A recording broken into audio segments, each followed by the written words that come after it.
Healthcare, the healthcare choice of Marquette Athletics. Thank you all for joining us tonight, and thank you, Coach. How are you doing? Great. Welcome to the show, Layla. Excited to have you. So, big win this past Tuesday. Marquette held Creighton to 23 first-half points. What are you liking about the team's defense? Well, I thought our guys really took on a defensive identity.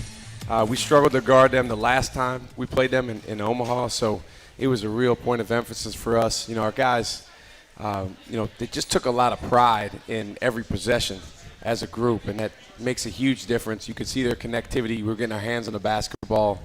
Caden Hamilton came in the game when he subbed in. He really gave us a lift guarding the pick and roll, which is a big part of their offense.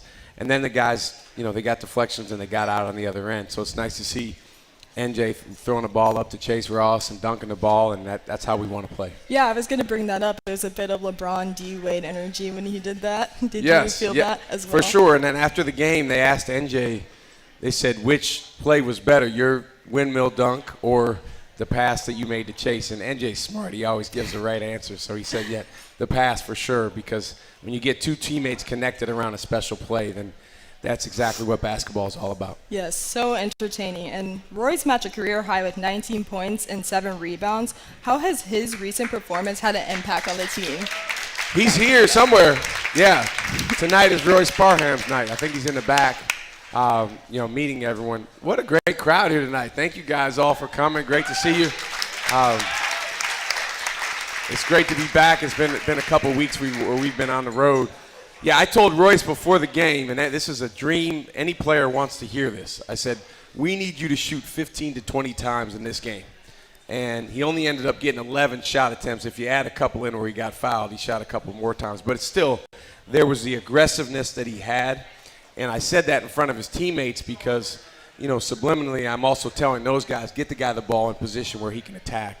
And how about this, everybody? Royce is dunking the ball more. That's always a good thing, right? We like dunks. So he's a little bit springier lately, and Todd Smith deserves a lot of credit. Our strength coach, Royce and him working hard together. Royce is only 19 years old. He turned 19 at the end of July, so he's still on the relatively young end, and his body's still growing and developing and emerging. And I think with each game, you see maturity, you see an understanding that he can do it, and you see more and more aggressiveness, which we need. Yes, I noticed those dunks as well. It's so entertaining. Nigel's scoring often gets a spotlight, but his assist numbers keep rising. And he had an 8 in the last game. How important has his playmaking been to the offense, and what does that say about his growth as a complete guard? How about Nigel James, everybody? He's a special player, and we're watching a lot of a video of Seton Hall because that's our next opponent, and that game was on December 30th. And he and I were watching together today, and we just marveled. I said, it's been less than a month since this game, but how much have things changed for you, and how much better are you? How much more confident are you? And really now this is your team. Like, you've kind of taken over from a leadership standpoint. But his passing's been terrific. It's always a fine line. We've talked about this on the show before. Between passing and scoring as a point guard, Tyler went through that evolution where he had to learn, when should I pass, when should I shoot. He was kind of almost too unselfish. NJ, he's a really good natural scorer. So earlier in the year, it was about when do I create opportunities for my teammates? Who can I create opportunities for that are going to take advantage of those opportunities? Because I can tell you as a former point guard, it is frustrating to make a lot of good passes and then them not get paid off with baskets. But he's just getting better and better, and the best thing he's doing is he is instilling confidence in the guys around him, so he's being a multiplier for them, not only with the way that he passes to them, but what you're seeing more often is eyeball contracts, a connection between the two of them, pointing at each other, understanding that we're trying to go make the play together, and he's leading the way with that. Yes, for sure. And I can tell his confidence when he's playing. Like, how do you feel about that? NJ's confidence? Yes. Yeah, I'd say you could add everyone else's together, and then you have his. He's got a natural way about him where he's not afraid of any moment. We knew that it was going to take a little bit of time for him to adjust to college, but, man, he's made that adjustment, and now he's playing like, he's better than anyone else out there on the floor. And that's the mentality you got to have. And we love it, you know. So now it's about that really affecting his teammates. And as a team, us taking on that personality more and more, I think that will come with the coming weeks and as he gets his feet under him even more. But his confidence has been terrific. I think it goes hand in hand, Layla, with clarity of mind. You know, confidence and clarity, presence. You know, you're not really focused on anything other than the play that you're on and trying to go get a Marquette team score or a Marquette team stop. He's already playing amazing, but what more would you like to see from him? Well, I think he's got a ton of room for growth on the defensive end. You know, he's got a lot of aggressiveness on defense, and he's got a lot of quickness, but sometimes he almost overreacts to plays, and then that puts him behind the next play. And then there's other times where he, like any freshman, gets caught spectating on defense and gets caught relaxing a little bit. So he's got a ton of area for growth there. On the offensive end, he shot the ball well. He's finished the ball pretty well, but I think he can keep getting better and better in both of those areas. He's had some really good assisted turnover games, and then he's had some other games where he's had more turnovers than he wants to have. But as his coach, it's my job to have a high standard for him. But he's been terrific. I mean, I think as good as any freshman in our league or around the country. What was your reaction in a moment when you saw that incredible windmill dunk? Well, it's funny because, you know, he likes to dunk, and I've seen him dunk a lot. He dunks a lot in practice and in warm-ups. And I learned, you know, many, many years ago, I overheard Chris Paul, the great point guard. He said, save your jumps. And so I'm always telling NJ when he's dunking in practice, like in layup lines and stuff, save your jumps. Save them for when they really matter. Well, that windmill, that's a time to use it. And it's so much fun to see our fans and his teammates react. And even his reaction was really cool, too, like just his demonstrated passion for the play that he made. Yes, I love the energy when that happened. Marquette fans, there's nothing like a sea of blue and gold when you're catching your Golden Eagles live and in color. Get tickets all season, even if it's last minute, at Ticketmaster, the official ticket marketplace of the Marquette Golden Eagles. Hear more from Coach about the Marquette team after the break. We'll be right back with more from Motor Barn Restaurant, home of Marquette Thursdays.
interview with Shaka Smart is brought to you by Bergstrom Automotive.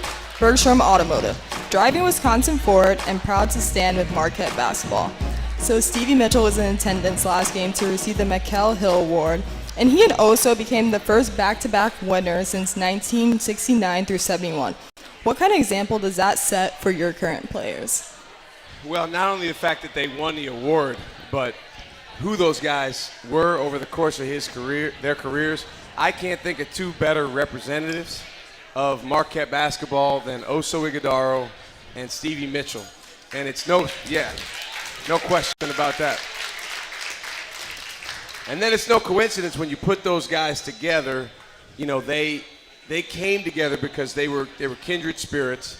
The support they have, I can tell you so many stories of Oso helping Stevie and Stevie helping Oso, and them making each other better in the games, even through just emotional support. And, the success that both those guys have had on the court and off the court, how much that's tied to each other and their friendship and their connection to each other. So it's a good humbling lesson for us, is that, when you have guys like that and you can put more than one of them together, that's how you create a really special team and a really special culture. And then when you lose those guys, you better find a way to create that again through, whether it's through recruiting or however that is on your team, because it's not just naturally going to happen. But it was awesome to have Stevie back. He's been playing in the G League, the NBA G League, just had his best game of the year recently. It's fun to follow those games. It's a very, very different style of basketball than Marquette. Not as many fans there. He's traveling on buses and commercial flights, and it's a different life.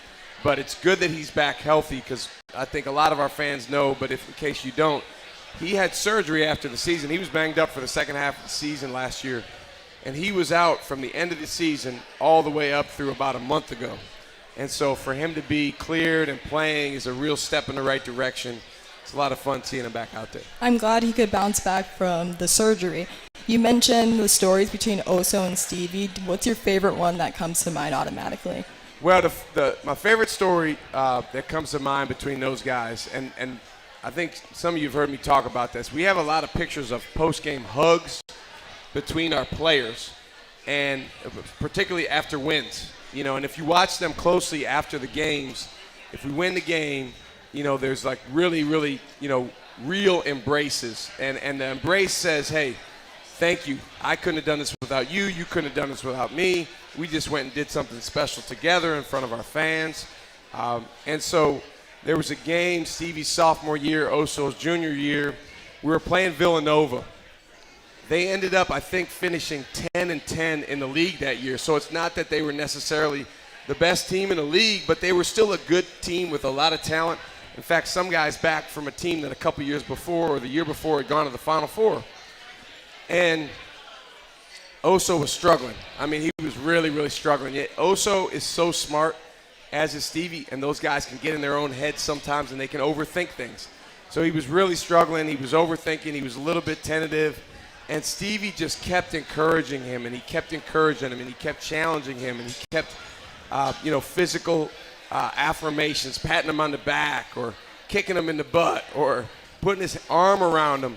And he just stayed with it and stayed with it and stayed with it. And in the last 6 minutes of the game, Oso became Oso, and he went and he won us the game. He made a bunch of big, big plays. Did you know right now in the NBA he's in the 98th percentile for the opponent's defensive points per possession? So that's the type of elite player he is on defense at that level. Well, that's what he did on this night down the stretch. Plus, he went and got us some baskets, and we won the game, and it was a close game. It was not one of our best scoring games, but we won the game, and then I have in my office the embrace between those two after the game, and it is a real, solid hug.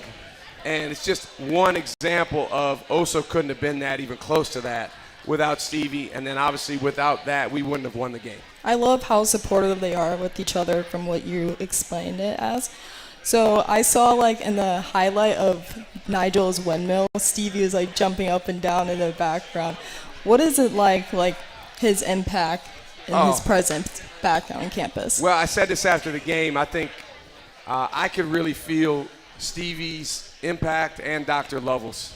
Once a year we wear gold. I wear the gold shirt, and the guys wear gold more than once a year, but it's a gold hour where we're focusing on that color in the name of, cancer research and raising money. We kind of tie it in with the week that the National Association of Basketball Coaches does, Coaches versus Cancer, and could feel those guys. And Stevie's energy definitely impacted our first half defense.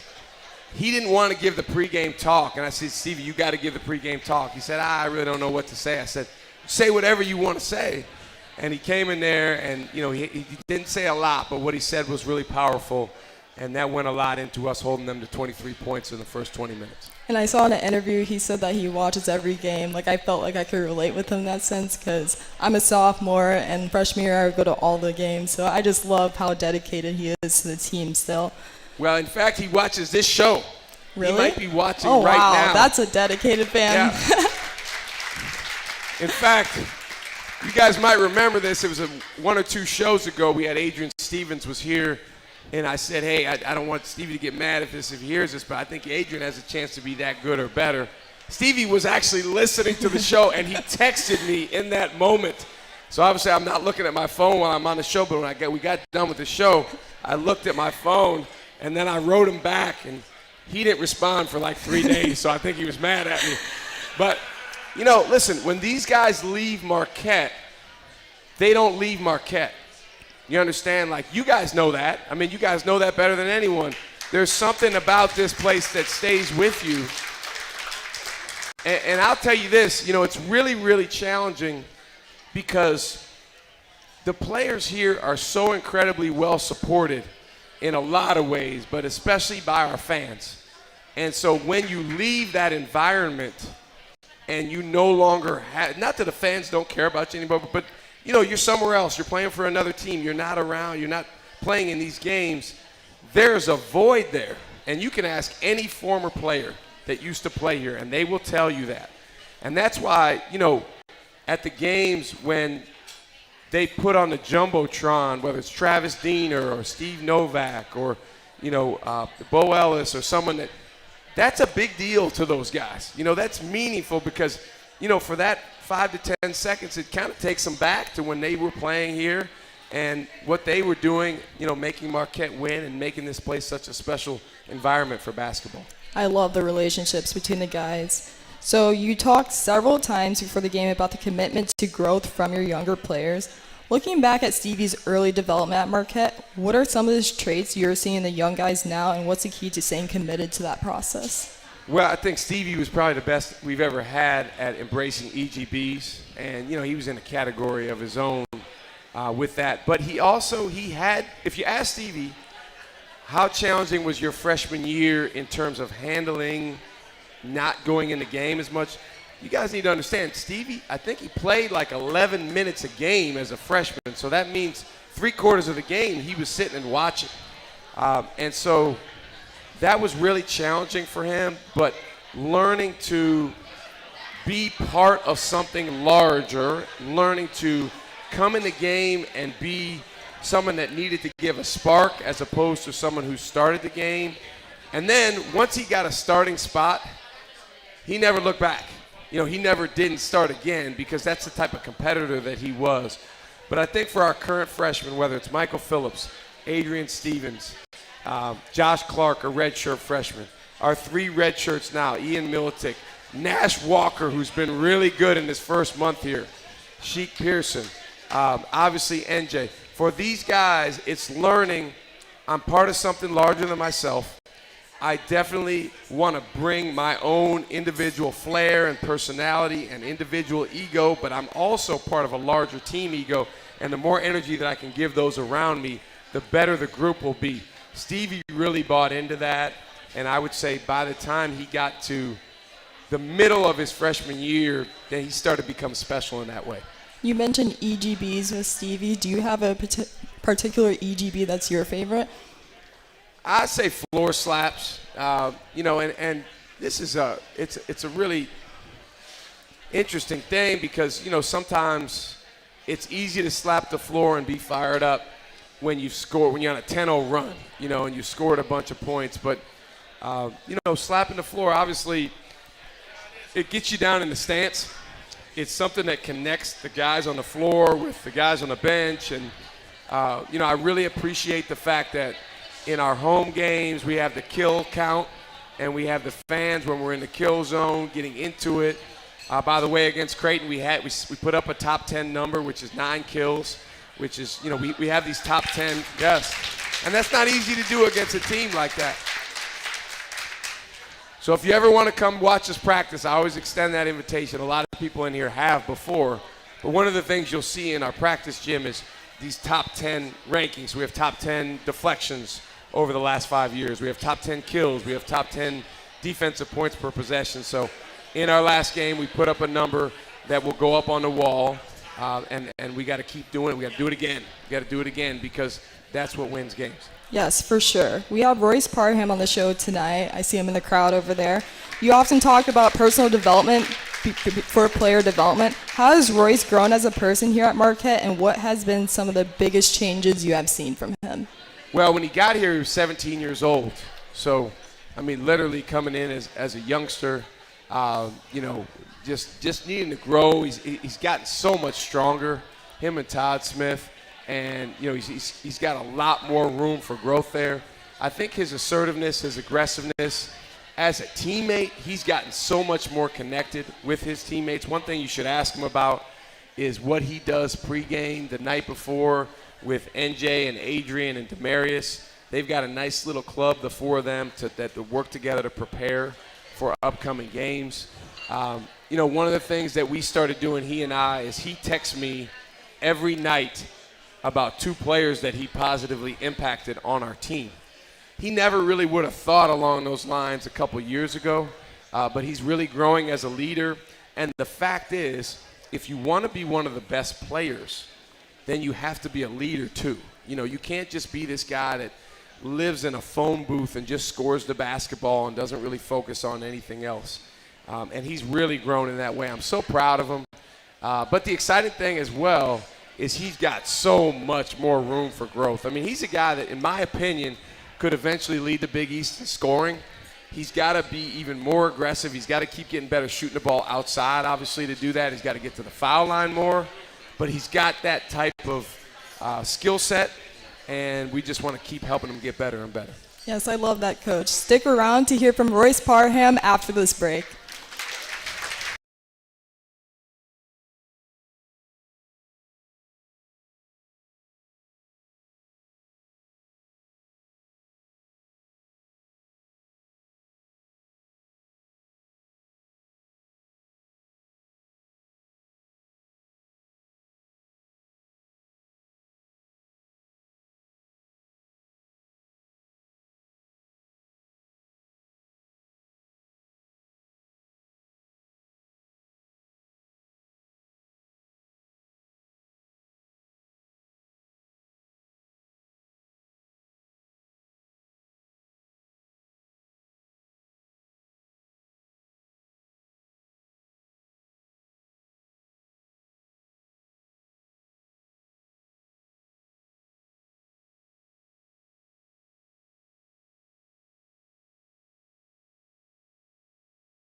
Museum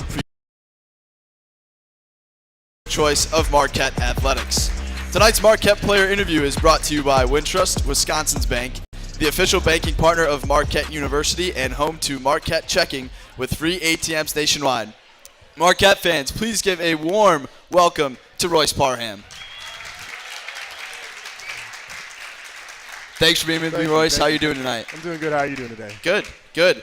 So let's start talking about one of the teammates you're more close with, your relationship with Demarius. You guys go way back. Talk about your time in high school and how you both kind of came to Marquette. So he committed way before me, and my junior year of high school, I was kind of just wanted to switch schools. So he was at a prep school. We were both committed at the time, so it was a perfect school for me to go to. It was a good experience, and I kind of felt like the college experience there because you live on campus, you walk to class, it's all that stuff. And just him just being there for me, he's basically like a brother to me. I'm an only child, so I've never really had someone with me like that. So he's been a great mentor. He's been a great help for me just throughout my whole basketball career or time with him. So yeah. You guys were quite successful at Western Reserve as well, weren't you? Yeah, we ended up being the 15 seed and winning the national championship. So that was a crazy experience, and I'm just so happy about that. On top of this is more close to home, but your mom, Kim, is a Penn State legend. How did she help you get acclimated to the game of basketball and teach you a couple things?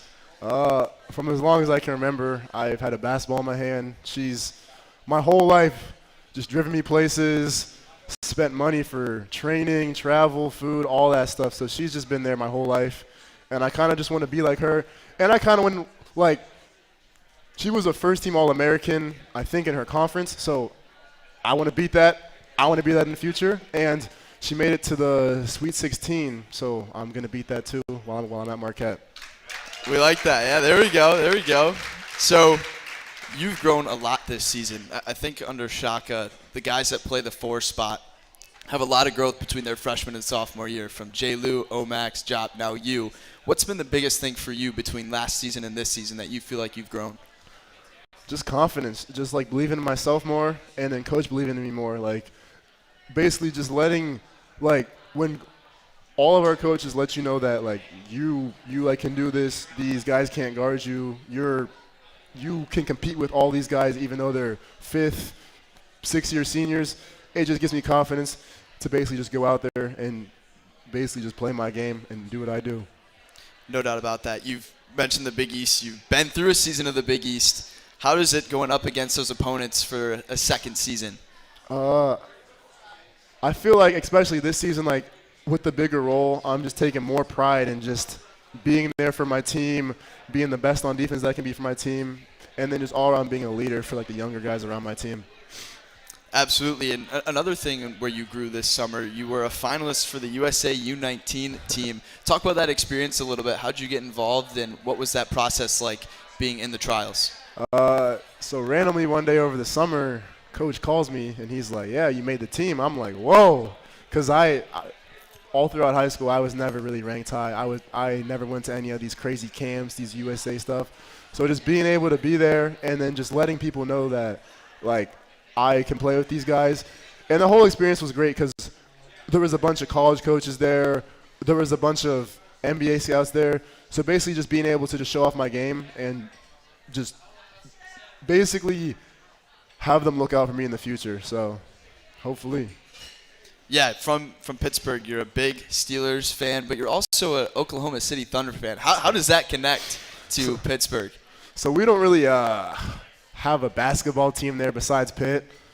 And I'm not really from Philly. I'm not close to Philly, so I'm not a Philly 76ers fan.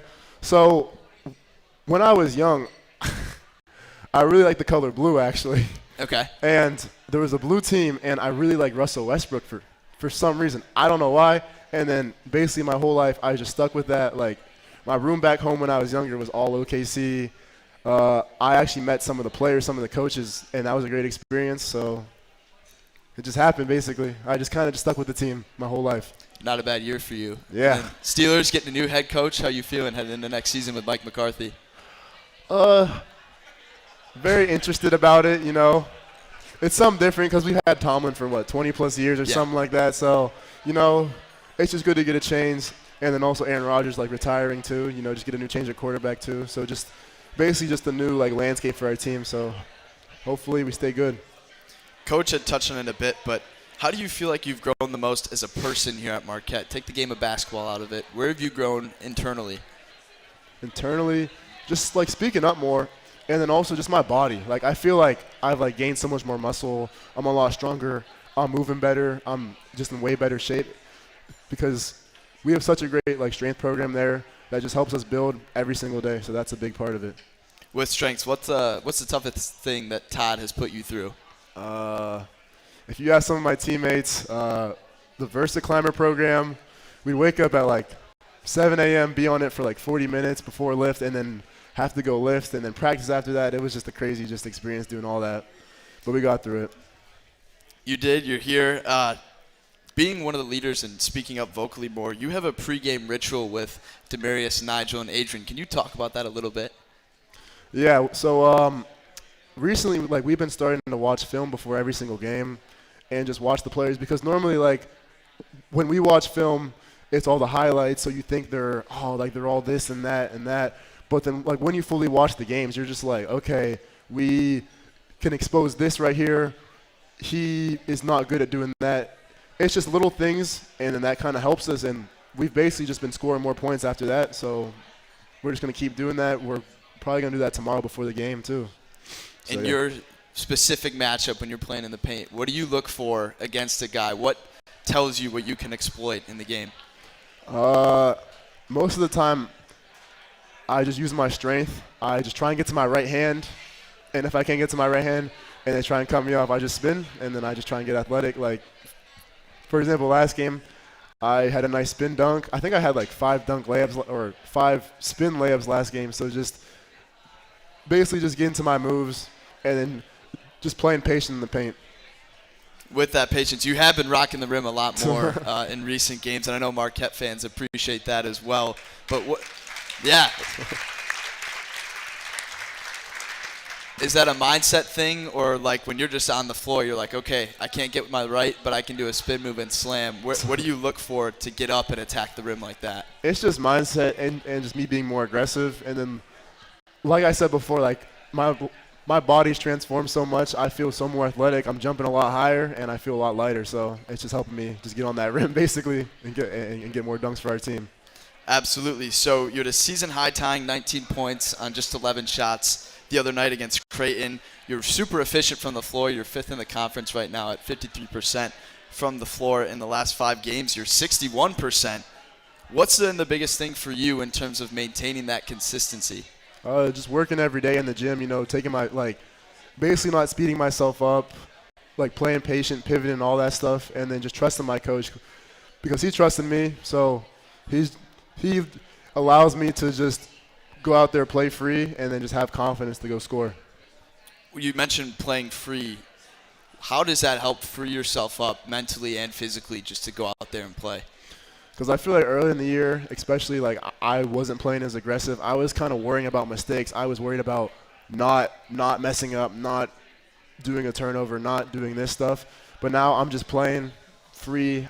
I'm not really looking at the bench anymore to see if I messed up or not. So, yeah, just playing confident and then just and basically having a growth mindset to just go after the next thing. No doubt.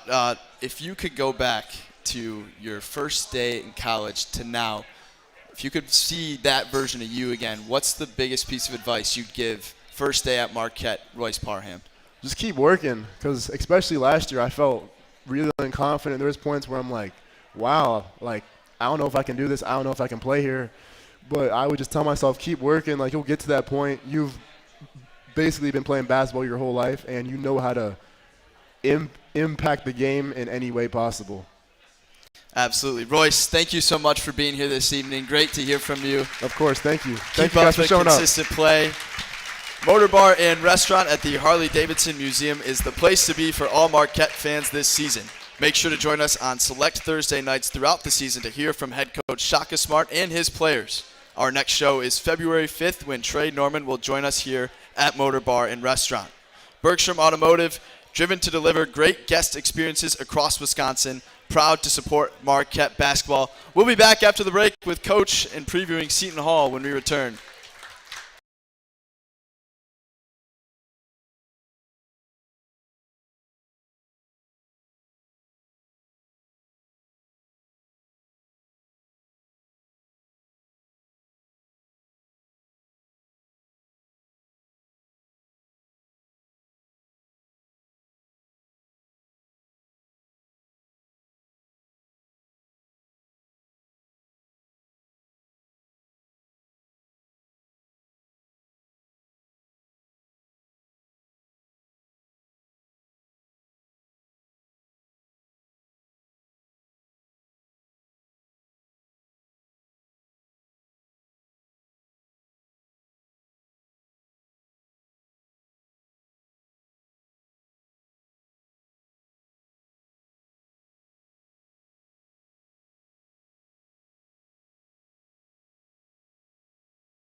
Is Marquette Thursdays from Motor Bar and Restaurant at the Harley Davidson Museum, presented by Aurora Healthcare, the healthcare choice of Marquette Athletics.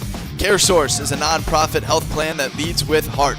As part of an ongoing commitment to investing in the people and the communities they serve, they're proud to partner with Marquette Basketball to support Sharp. For every assist made, CareSource will contribute $10 to the Reading with the Golden Eagle program. As of today, Marquette has 338 assists so far this season. Coach, welcome back to the show. You guys get ready to head to New Jersey and face Seton Hall on the road on Saturday.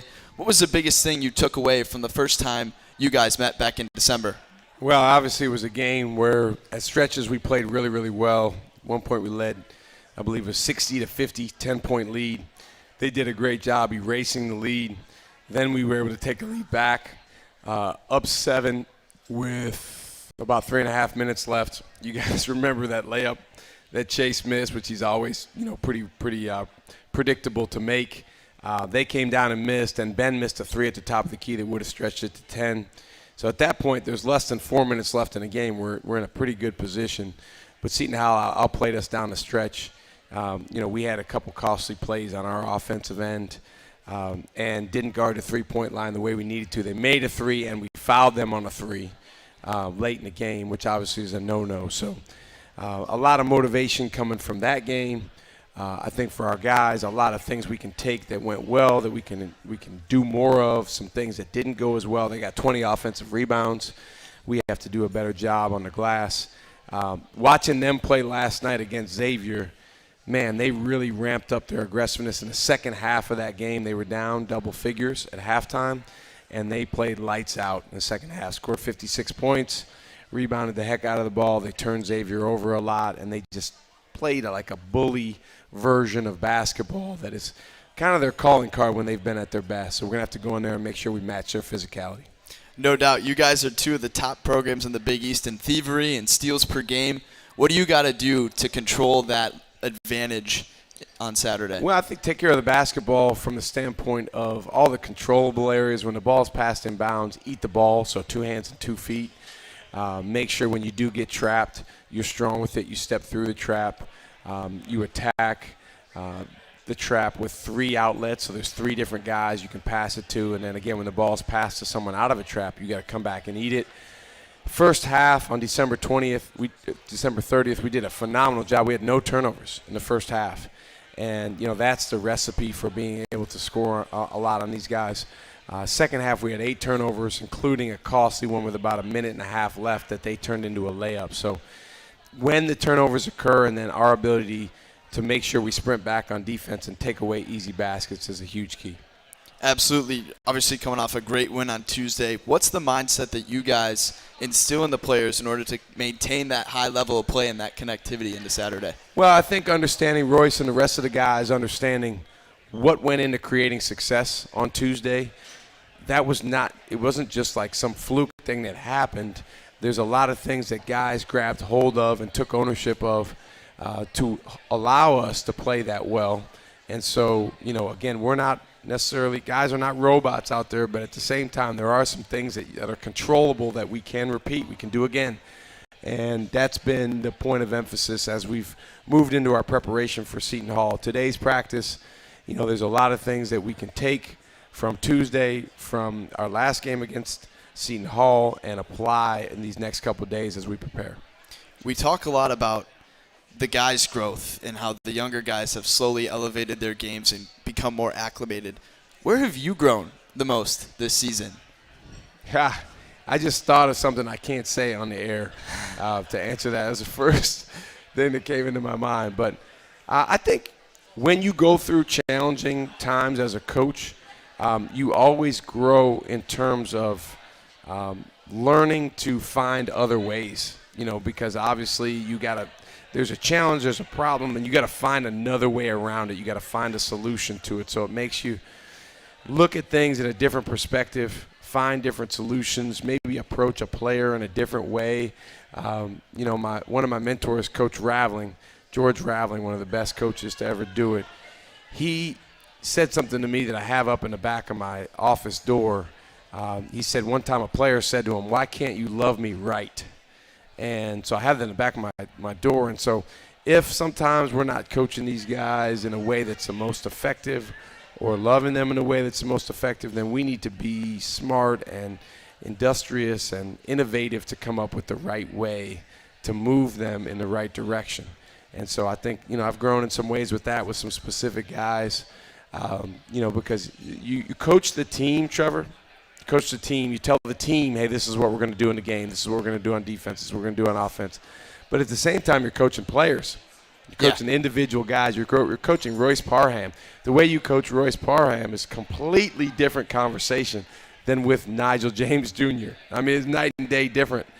And so you got to make sure you don't have some cookie-cutter approach. And as you go, especially with the young guys that you haven't coached for several years like you had Stevie and Cam and Jop by the end of last year, you're learning along the way. So I've grown in a lot of ways with how to coach those guys, and then also, just trying to find ways to different unique combinations to get together to help our team be our best. Absolutely. You mentioned earlier in that about the challenges and solutions you got to find new answers to. Do you feel like that comes more internally, like through practices and stuff, or do you see plays happen on live TV and you're like, oh, I like that. I kind of want to use that, or a new way to defend a different sequence? Well, to be honest with you, when we had Tyler and Oso, Stevie, Cam, those four especially, and Jop, those guys' IQs were so high that you could ask them to do something on the board, diagram something, and they've never done it before, and they could go do it. So you could do more different creative things. Sometimes with younger guys or maybe even older guys that don't have quite as high of an IQ as those guys did, you can't do as much. You have to be a little more basic. And you got to make sure if you're going to do something in the game, you've practiced it first. But I would say most of the ideas we come up with are a combination of watching maybe what someone else did against a team like a Seton Hall or a Creighton, and then how can we put our own spin on that works within our system. No doubt about it, Coach. Looking forward to Saturday in the game when you guys are on the road against Seton Hall. Marquette fans, Buffalo Wild Wings is the official viewing party location for Marquette road games this season. Check out the Golden Eagles watch party schedule at gomarquette.com/BWW. The next watch party of the season will be February 10th at the Brookfield Buffalo Wild Wings Let's Go Sports Bar. We'll be back in a couple minutes to wrap things up here from Motor Bar and Restaurant.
Bar and Restaurant at the Harley Davidson Museum, presented by Aurora Healthcare, the healthcare choice of Marquette Athletics. Obviously, Coach, we're getting excited about Seton Hall on Saturday, but a couple housekeeping things as we move through the season here. Next week's show, we'll touch on it more, but obviously, elephant in the room, National Marquette Day is next weekend, February 7th. We'll be striping out the Fiserv Forum.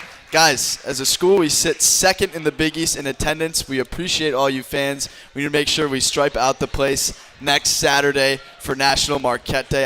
One of my favorite days of the year. But also, Marcus Howard has had an opening in his schedule overseas. He's going to be in attendance for his jersey retirement on March 1st. Can you talk a little bit about what Marcus has meant to the program? Obviously, he was before your time, but I'm sure you've gotten to know him pretty well. I've got to know Marcus. I remember Marcus at age 16, and he was playing for the USA national team, 17 and under. And I remember this guy, 5'10", 5'11". He's coming off of screens and rising up, stopping on a dime. And I said, who is this guy from Arizona? And Trevor, you may be too young to remember this, but he skips his senior year in high school and comes here. I did not know that. Okay. And that's not easy to do. Yeah. And, what he did here from the standpoint of scoring and just the electricity that he brought to the game with the way that he played was unbelievable and, one of a kind. And so it's exciting. He's obviously rewritten the record books from the standpoint of scoring. One thing about Marcus, and I told him this, there's a picture of him from his senior day, and the look on his face, the way that he cares, and cared about this place, and the way that he felt, the reciprocity between him and the fans was a special, special thing. So it's going to be, a really, a cool thing to have him back in the building and have him be able to reconnect with all the fans that saw him score all those thousands of points. Oh, yeah. It's so many memories of my childhood revolve around number 0 and the time he spent here on campus. Well, Coach, thank you so much for being here as always. Looking forward to the game on Saturday. Looking to get a road win, get some milkshakes against Seton Hall. And thank you all again for being here as well. A great, great turnout on this Thursday night. Make sure to join us on select Thursday nights throughout the season to hear from head coach Shaka Smart and his players. Our next show is February 5th when Trey Norman will join us here at Motor Bar and Restaurant on the Harley Davidson Museum campus. Make sure to tune to the game on Saturday. We'll see you here next week as we get set for National Marquette Day. Good night, everybody. Thanks for coming, and as always, go Marquette.